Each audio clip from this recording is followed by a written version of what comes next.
I haven't found it to be depressing, talking about dying and death. There's something about those conversations that actually brings people to life, because we're getting down to what really matters, what's really important, who means a lot to them, who do they love, what are they about, what do they stand for, all of those really interesting questions. I find conversations flow very naturally. It's just a matter of making a start. I think the main challenge about living in a small regional or rural community, especially one on an island, is the challenge of distance and isolation. We don't have services that are there at our fingertips that we can just call on whenever we like. It's just not the reality for us here. And so the benefit of living in a small rural community, especially one on an island, is you have to be extremely resourceful, self-reliant, and you have to just pull up your sleeves and get creative with how you're going to manage and get around things. It's a particular feature of the island community here. There's an ethos of service and an ethos of just working together and working out how to get the job done. Of course, one of the benefits of living in a small community is people really look out for each other, and I mean that in the most heartfelt way.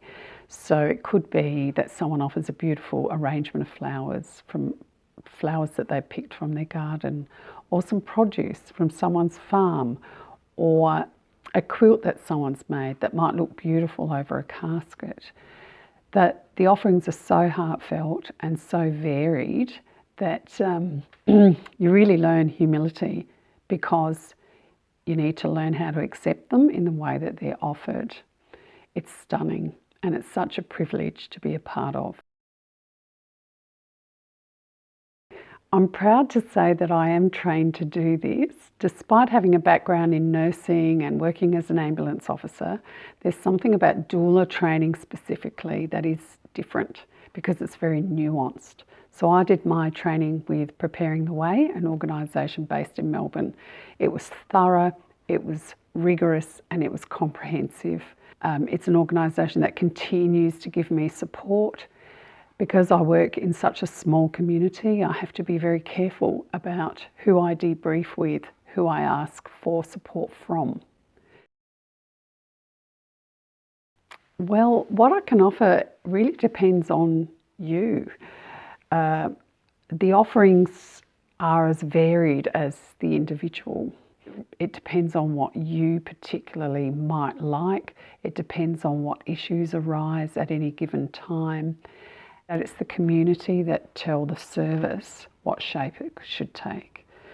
Whenever I have a conversation with people, it's never, this is what I think you should do. That's not how the conversation goes. It's about listening very carefully, listening for what you actually want, rather than what I think you ought to do. One of the most surprising things about living in a small community, living and working here, is the power of word of mouth. A large part of a doula's role is community engagement and community education. So every conversation that I have has the potential to go further.